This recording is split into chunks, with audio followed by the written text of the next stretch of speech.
Sì, sì, adesso lo comunico subito, perché l'ho appena saputo perché, esatto, i provvedimenti arrivano dopo un po', allora intanto vado perché sono già luci accese.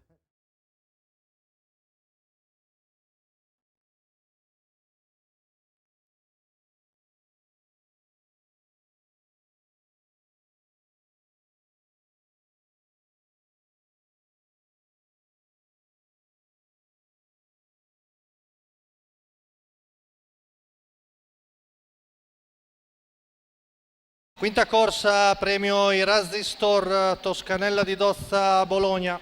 Stavolta sono 4 anni per questa quinta corsa, terza del Super Frustino. Stacco della macchina, veloce Zagor Sand, prende il comando.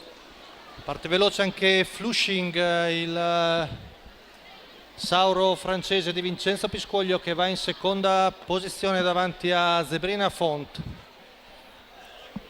Intanto arriviamo al paletto dei primi 200 in 14,2 con l'errore intanto di Zamora Font che viene squalificata, quindi Zagor Sand ad andatura notevole con Dario Battistini, conduce sempre davanti a Flushing, poi vediamo Zebrina Font con Roberto Vecchione in terza posizione, 600 in 43,2, ritmo notevole da parte di questo figlio di Merckx Key. Al largo prova l'avanzata Zenit del Duomo che si trascina Zosima Mag.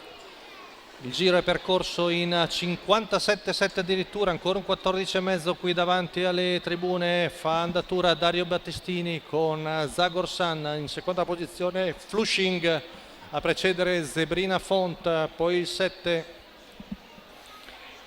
di Zamora Font.